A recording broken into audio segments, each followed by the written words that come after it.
Hey beauties, we are Alicia and Nicole from Positive Image. We are hairstylists, salon owners, and business coaches here to help you navigate the ever-changing landscape of the beauty industry. We are sharing our secrets on creating a salon that thrives. So let's dive in. Hey, Nicole. Hey Alicia. Do you like having one-on-one meetings with your team? Sometimes.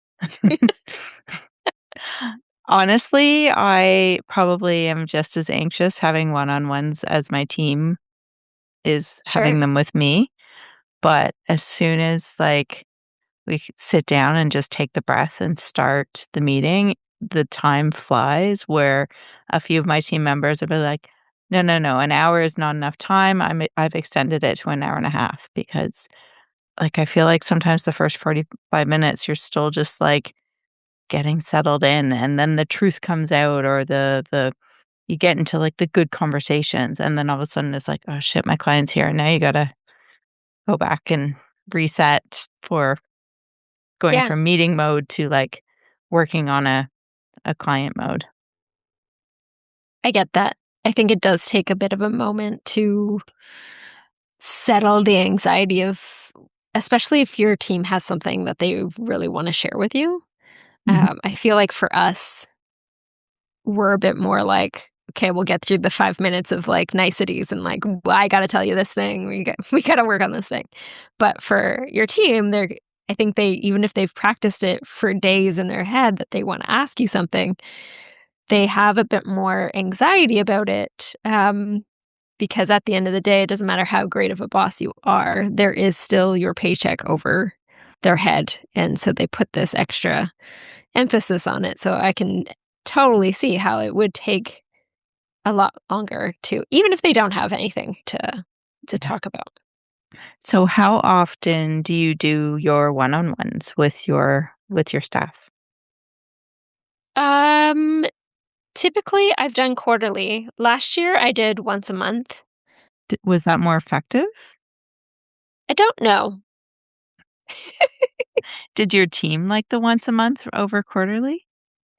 I think what I found more effective was we weren't forgetting what our goals were by the time the next quarter came, Right. because the 4 weeks passing, we knew what our goals were. That being said, I feel like my team is much smaller now than it was a year ago when I decided to try out monthly. So I just talk to them all the time anyways. Right. Yeah, but it's different. It's different. I find having the one-on-one meetings situation setting where everybody knows not to disturb you. You're booked off with clients rather than just having a quick "how's it going" conversation. Mhm. And I tend to joke around with my team a lot. So sometimes they're not taking me seriously when so I Mm. need that sit down kind of okay, I have boss slash owner hat on and you have an employee slash uh underling hat on. I guess I think that's a valid thing to consider is, what k who are you as a boss, Hmm, and what kind of relationship do you have overall with your team? Not necessarily individually, because you don't want to do things dramatically different per each team member. So what type of relationship dynamic have you created across the board? And so what makes the most sense for you? Does it make sense for you to have a monthly touch point, a weekly touch point, a quarterly touch point, once a year touch point? Like, what kind of relationship do you have, and where is that stylist at? Because obviously I'm going to be hyper focused on my apprentices on skill training versus on my junior to intermediate. I'm going to be hyper focused on their KPIs, and then my seniors are going to be hyper focused on life goals and what actually makes work life balance for them better. So I mhm. think it just kind of changes depending on you as well as the number of stylists you have, the number of stylists in different types of positions. Yeah, so we had for the longest time, I'd always talked about having one-on-one meetings, and then I'd look at the schedule and see that I don't have any availability for, like, another month or 2, and then I'd get distracted and not get it booked. So, I'm trying now to have the one-on-ones pre-scheduled for, every quarter. Even that Mhm, can be tricky to have mhm. like, I have 6 staff members as of right now, and to have 6 meetings in a 2, 3-week period. I remember I had, like, 4 in one day once, and I was exhausted by the end of it, and I didn't feel like I was giving the last person the same attention and focus as I was the first person. So that's 100%. that's a no. This year, I'm doing something a little differently, still doing quarterly, but 3 of the people I will take out for lunch, and 3 of them will have in salon, and then the following quarter, I'll switch that. So That's I nice. find it's really nice to have deeper and better conversations away from the Mhm. salon than in sitting in our where we do our meeting area. So it helps. Yeah. I also like I mean, obviously going out is great, but I like like, if you can go for a walk and you're doing the side-by-side conversation, Mhm. especially if you have something more important or more pressing to talk about, whether for you or for them. I think it just helps with easing that discussion. I think that's the same way as, like, if you have kids or even a teenager, you're gonna get those hard conversations are gonna come a lot easier when you go for a drive in the car. Yeah. We don't wanna pretend like our staff are our children, but in a way, they definitely are. Some more than others. Yeah. Yeah, I don't know about you, but I get called mom often, whether I like it or not. I'm not imposing it, I'm just anyways. I don't know if that's a good thing or a bad thing, but, It is. It is a good thing because I think, like, when we look at our parents, most people, there is that respect there. maybe that's why I struggle with it. Okay, so my whole life, more or less, I have been the mother figure to majority of my friends and the people in my life because 'cause I'm very much a Virgo and by the book and, like, tell you what's good for you and what's not good for you kinda person, like, I don't know about that, you should probably think better." Um, that's just who I am. I've always kind of been that motherly. I don't know, I mean, I don't think you see me with that way, but I don't know if you see that sometimes.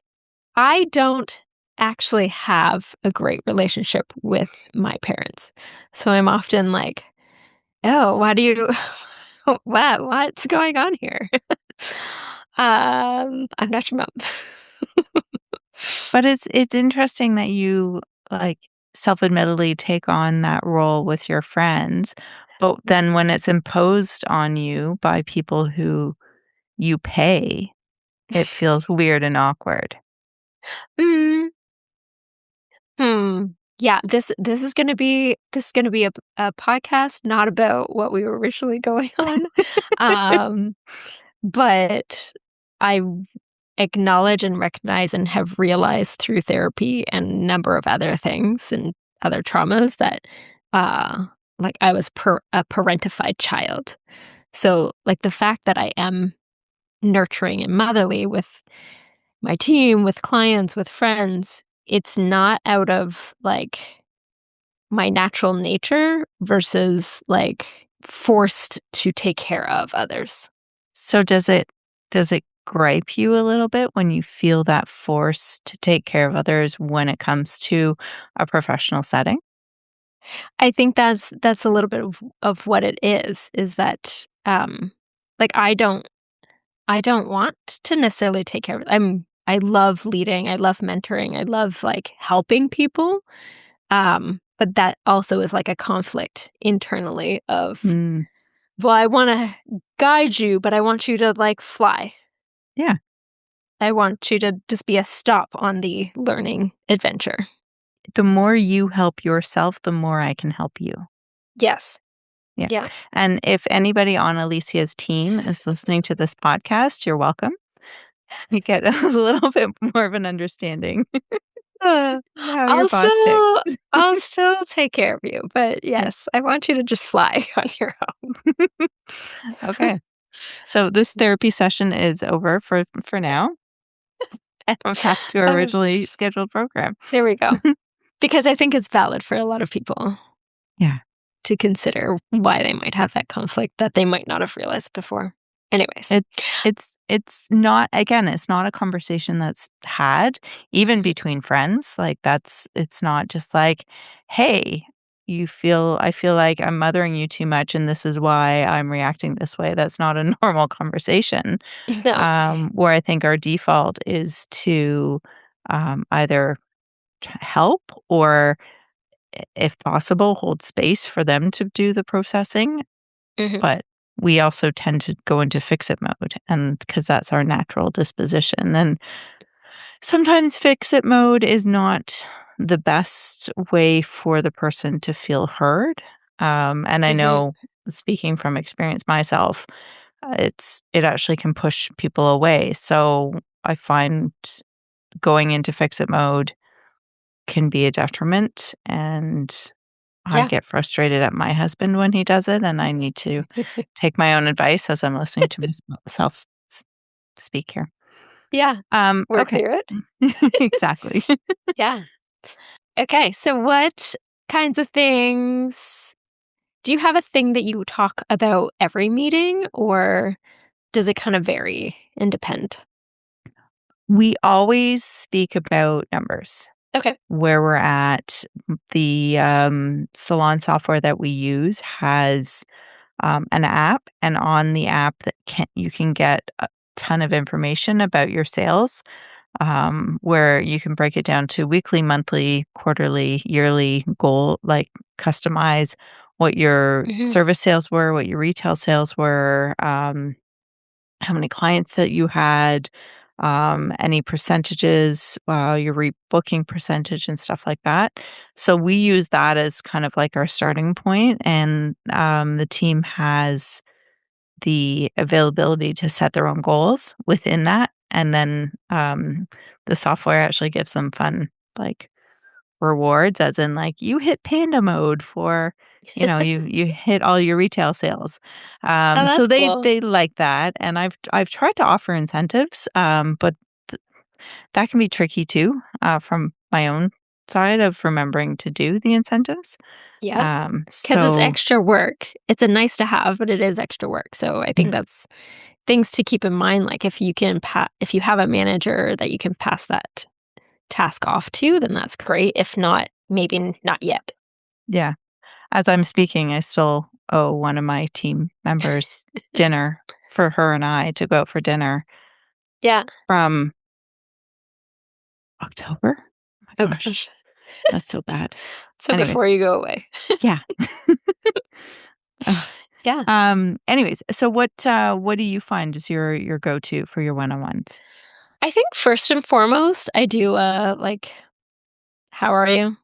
Like, "What's going on? What's happening?"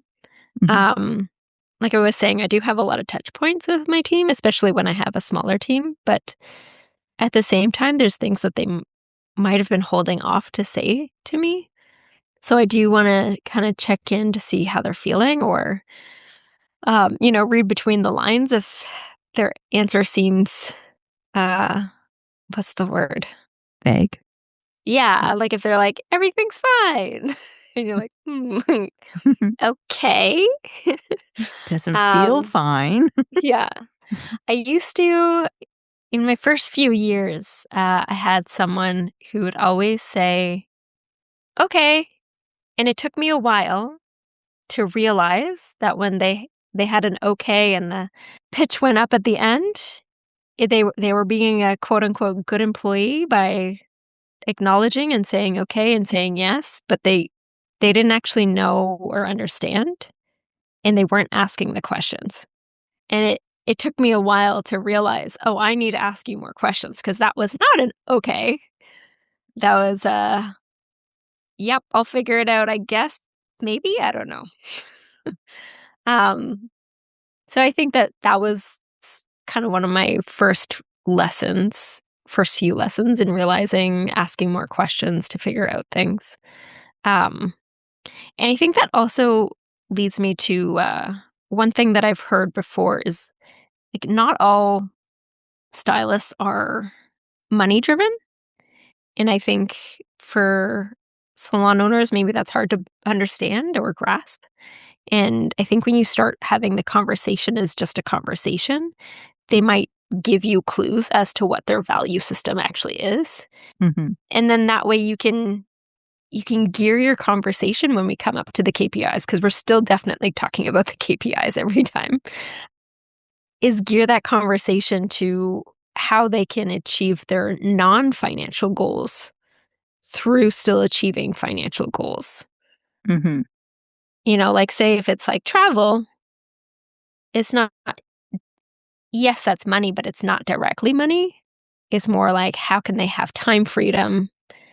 How can they meet those goals so that they can have more time off?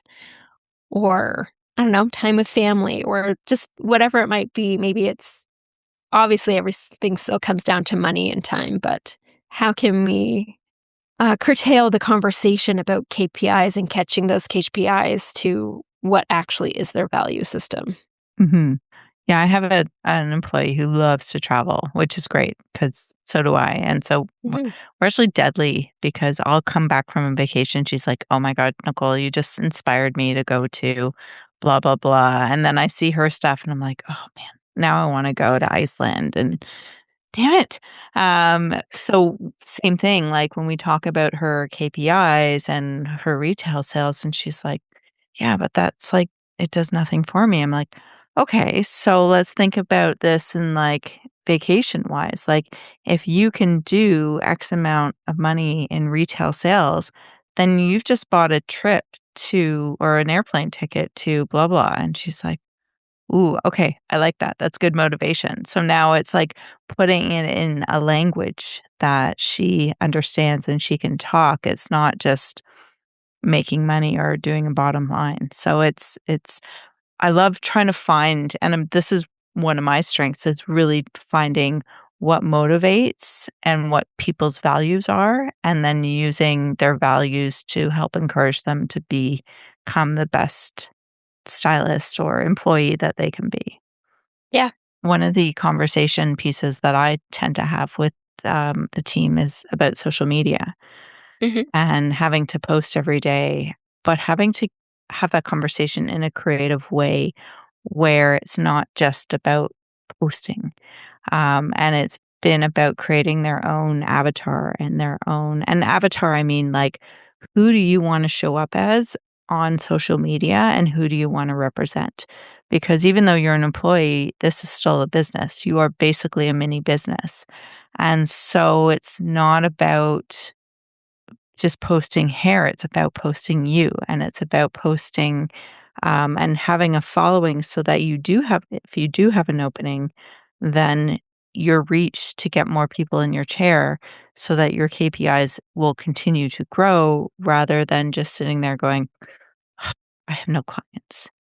So Yeah, it's been interesting even in that regard to kinda tag on with the KPIs is the social media side of things. that makes sense. I think also I have a list of tasks that people can do when all the day like the everyday tasks are done and you don't have clients, and like that is the kind of stuff on there. It's like, you know, look at your numbers, make social media posts, do the planning for it, practice on a mannequin head. And so I think that's another one of those things of sitting down and being like, well, if you're putting forth forward thinking conscious action towards your goal and you know what your goal is, then you're more likely to achieve it than if you're just sitting around being like, "Ugh, I don't want to sweep anymore."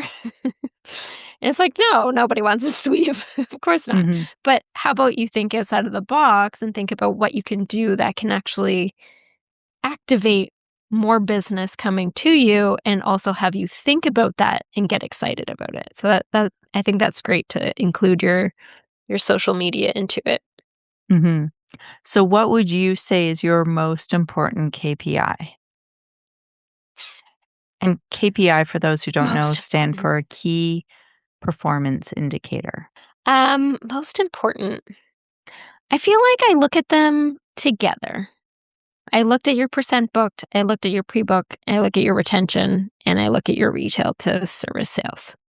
I'm not a salon that pushes retail sales, but I do encourage it in the sense, and I'm sure we have an episode on this, that offering and educating your client about retail is loyalty building, and it's just part of a complete service. Agreed. Retention is hard if they haven't been there that long. You don't have an accurate number. But I think it does also show, like, are you a stylist that prefers to do lived in balayage and you're only seeing them every 6 months? Then you're gonna have a low retention. Or are you someone doing haircuts and, root touch-ups? You should have a higher retention. Fingers Um, crossed. yeah, yeah. Um, if you're trying to build, your pre-book percentage should be growing. Mhm. That that's something you should be on top of, um, and not giving up just because they said no. Over the years, I've definitely had new clients where the first time they said no, but by the third time, they're like, "You know what? Every time I say no, and then I get there and I'm like, 'Damn it,' and then I can't get in with you," and then so yes, let's please, let's pre-book it. That would be delightful. Thank you. Yeah. So I think that's a switching point when your pre-book starts to actually stay higher. And then, yeah, the retail to service, I think, is just that little piece of, okay, so maybe you're fluctuating in all these other numbers. Maybe maybe if you actually start to focus more on your retail, your retention will actually raise. Like little pieces like that. But then it also goes into other conversations. So if they are that lived in balayage stylist, are you booking glosses in between?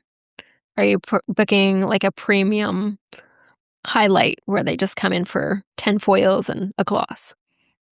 What are you doing to like help yourself be busy in between that time?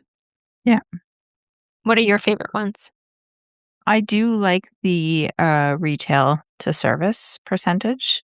I did really like the rebooking until we got a system that did online booking, and I have found that online booking and clients having access to their own schedule has weirdly been a bit of a detriment to us, Mm. where Mhm. clients who used to rebook will now, when they leave, all we hear is, "Oh, I'll just book it online." Mhm. And then the amount of last minute cancellations, because it's quick, easy to just push a button to say cancel this appointment, Mhm. is quite frustrating because I can be booked up for 6 weeks and then the week coming up might be dead. And because they're looking online, there's no putting themselves on the wait list anymore. So Mhm. now I have gaps if I haven't told or my clients haven't actively emailed to say, "Put me on the wait list for Nicole." It can be really frustrating. So it's a hard one. I feel like we're navigating a newer way because we've had this online booking system that we're using now for the past 2.5 years, and so much has changed in our client habits and stuff like that. So that has changed what the meeting topics is and even Sure. how to have the rebooking conversation, and we've even debated just to remove client access for the online system because it's good, it makes our lives easier, the phone's not ringing as much, but there is a bit of a detriment there too. Interesting. Interesting. That'd be an interesting experiment. I would think that's definitely another episode conversation to have. But to see the difference if you were to go back to non-online booking and if that would be better or worse in the current world that we live in. Or with the ability or get the program to not cancel. Like if clients had to email to cancel, would they Sure. would they cancel or change the cancellation policy to like a week rather than being 24 hours? Sure. Would and then again to email in, would that be a change too? Who Yeah. knows? And maybe I need to contact the booking company and just see if they can include that button in there. That'd be great. Yeah. Yeah. Anyways, back to Yeah. one-on-ones. The one thing I think you mentioned, I can't remember if it was in one of our podcasts or just our own personal conversations, but having the bigger goal, like sitting down with your team and really talking about what your 5-year, 10-year big goals are, Mm. Mhm. life goals are, and how we can support our team members with those big life goals. And I think that's such a valuable conversation to have because if their goal is to own a salon and they confide in you about this, well, Mhm. how can we support them rather than give them the cold shoulder and just say, well, just go now, or Yeah. whatever whatever that is. Yeah. Yeah, because like, I think that's the unfortunate thing about our industry is everyone's prepared to leave the day that they tell their boss something, Hmm. because they expect to be fired immediately. And I fully appreciate that, if your working relationship is not great, that probably is what's gonna happen because there is a lot of shady things that happen in our industry, unfortunately, including private client information. But at the same time, it's nice to build those relationships or hope that your team trusts that you've built that relationship with them, that they can come and confide in you. I mean, I know that I told my previous boss and it didn't affect anything, but I suppose I said it in a sense of like, I would really love to learn the numbers if you would like to like bring me on part of this, I don't know, when the accountant shows up, whatever, like, I would really love to learn about this, like, I am very passionate about owning a salon and what all that looks like, and that just wasn't offered. Hmm. It was never a thing that came up again until we don't need to get into that. Um, yeah, that the only other topic about, leaving ended up coming in with an offer to or suggestion for us to open another location together, but I would not have done that with Right. that individual. And I've for team members that have shown interest in that, I've also suggested that too as a possibility in the Mhm, future that maybe this is a partnership too, mhm, or who knows, maybe I'm looking to sell, and if I know that you're an interested party, then this might be something that we work towards as well. So I think, like, if anybody's listening to this and is a stylist working for somebody who wants to and they wanna buy or they wanna own their own salon too, like, it is a conversation that you can have with your mhm, boss. You just have to be strategic in how you have it and know the relationship too. If this is somebody who you really feel like that would just kinda go, "Okay, well, then move on," then maybe mhm, don't have that conversation, sure, or you're not in the right place, for you mhm, to grow and to be the best in that position, or it might also fuel you to open up your own shop too. You never sure. know. Yeah, I think probably almost since the beginning, maybe probably actually still since the beginning, every time I've looked at a resume and have an interview, I do consider if that person wants to own, not for fear of them leaving, but for opportunity. Hmm, I love that. Yeah. But I can appreciate that that's probably not most owners. No, it's not because I think a lot of people unfortunately come from a place of fear Yeah, and grasping that they um, can't function or can't have a salon without a full team. Where I sure. think you and I are very different from the majority of salon owners. Where like I embrace these conversations and I just want to see people doing the best and succeeding in wherever they can. I think it's, again, this competition over collaboration. I would rather Yep. collaborate because at the end of the day, if I'm not the right place for this team member, then it's not worth it. Like the amount of work and effort that I need to hold my fist really tight to like keep something close by is so much energy and negative energy that's being expelled Mm. rather than just having this like, if this is for me, then it's for me. And I know this is my positive side of like stuff that can drive We need people. more positivity. Yes, but it's also why I think I've been personally so successful of having Salon, having employees that have been there for 9, 10 plus years, multiple, not just one. So it there is something there about being a human to your team and not just being a robot focused on numbers at the end of the day. 100%. So what did we talk about today? We talked about a lot of things. We did talk about a lot. We talked about KPIs, key performance indicators, and what the ones that we like. We talked about Having human conversations with our team to figure out their values yeah, and help them set their big goals and review what their big goals are so that we can guide them. mhm, and we did a little personal growth for the both of us too. Little vulnerability, Yeah, always good. Remind us about boundaries and how we can be better. yeah, and Oh we're my human gosh. too. Like Yeah. everything that we do or that we say on here, like this is just our experience, our perspective, and it's not take what you want from it. But I think we both think that we have come to a place that we are very intelligent about running a business and working with human beings. So, you know, Yeah. we love what we do and all we want to do is share it with you.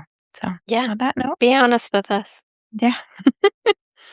All right. Till next time. Ciao. Bye. Thanks so much for listening in today.